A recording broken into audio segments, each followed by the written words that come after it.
خاندانی رشتے میں میاں بیوی کا بڑا اہم کردار ہے۔ اگر اس رشتے کو ساس اور بہو مل کر ادا کریں تو یہ رشتہ جو ہے یہ شوہر کے گھر کو جنت بنا دیتا ہے۔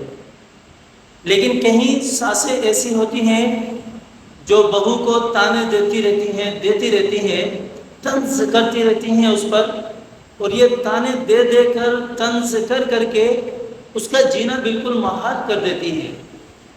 اور کہیں گھر ایسے آ جاتے ہیں جہاں بہو جو ہے وہ ساس کو برا بھلا کہتی رہتی ہے، اس کا جینا حرام کر دیتی ہے۔ کیا یہ عجیب بات ہے کہ اگر بیٹی کو کوئی تکلیف ہو، بیمار ہو جائے تو کہتے ہیں کہ بھی یہ دکھ میں ہے، تکلیف میں ہے، اور وہیں پر اگر بہو بیمار ہو جائے تو سب کہتے ہیں کہ ڈرامے باز ہے۔ یہ کہاں کا دکھ ہے؟ یہ کہاں کی شریعت ہے؟ یہ کہاں کے احکامات ہیں؟ یہ کہاں کے گھر ہیں؟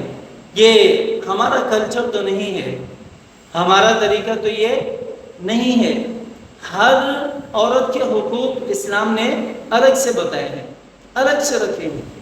اگر ہم ان حقوق کو فالو کریں تو ہمارا گھر جنت بن سکتا ہے۔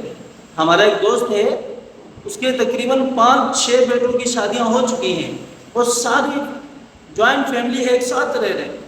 تو ان سے پوچھا کہ کیا بات ہے، آپ کے جو بہو ہیں ان کی ساس سے ساتھ لڑائی نہیں ہوتی؟ تو اس نے بڑی پیاری بات کہی، بڑی ہی پیاری بات کہی جو میرے بھی دل کو لگی۔ تو اس نے کہا کہ میں جب بھی اپنے بیٹے کی شادی کرتا ہوں تو میں اپنی بیوی کو بلاتا ہوں اور بلا کر اسے سمجھاتا ہوں کہ دیکھیے میں نے اپنے بیٹے کی شادی کر دی، میں گھر میں کسی کی بیٹی کو لے کر آیا ہوں، آپ نے کبھی بھی اس کے ساتھ طنزیہ لہجے میں بات نہیں کری۔ ہمارے گھر میں لڑائی کیوں ہوتی ہے؟ جب ہم طنزیہ لہجے میں کسی سے بات کرتے ہیں۔ اگر ساس بہو کو طنزیہ لہجے میں کوئی بات سمجھائے گی تو عورت ہے، پھر عورت کہاں برداشت کرتی ہے؟ تو یہ ریزن بنتا ہے اس کی لڑائی کے لیے۔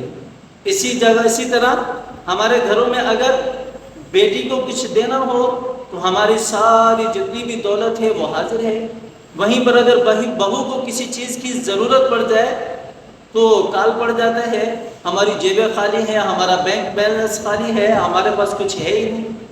تو جہاں آپ اپنی بیٹی کو بیٹی سمجھتے ہیں، ہم اپنی بیٹی کو بیٹی سمجھتے ہیں، وہیں پر ہم دوسروں کی بیٹی کو بھی اپنی بیٹی سمجھیں۔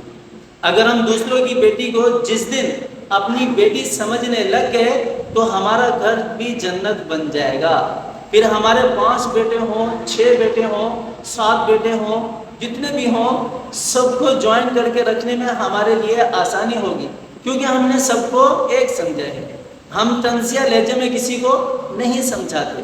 جب ہم طنزیہ لہجے میں کسی کو سمجھائیں گے تو وہ طنزیہ لہجہ جو ہے وہ لڑائی کا باعث بنتا ہے، جھگڑے کا باعث بنتا ہے، جس سے یہ خاندانی رشتہ جو میاں بیوی کا رشتہ ہے ایک بہت مقدس رشتہ ہے، جس کے ذریعے اللہ تعالیٰ نے اس پورے نظام کو چلایا ہے۔ یہ سارا کا سارا نظام اس لڑائی جھگڑے کی وجہ سے، یہ خاندانی رشتہ ٹوٹنے کی وجہ سے سارا ختم ہو جاتا ہے، اور شیاطین بھی اس پر بہت زیادہ خوش ہوتے ہیں۔ اس پر مجھے شیطان کا واقعہ بھی یاد آ گیا۔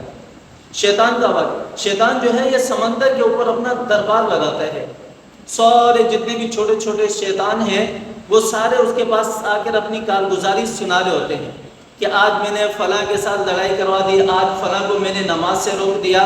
تو شیطان ایسے سر ہلاتا تھا، کچھ نہیں کیا، کچھ نہیں کیا، کچھ نہیں کیا۔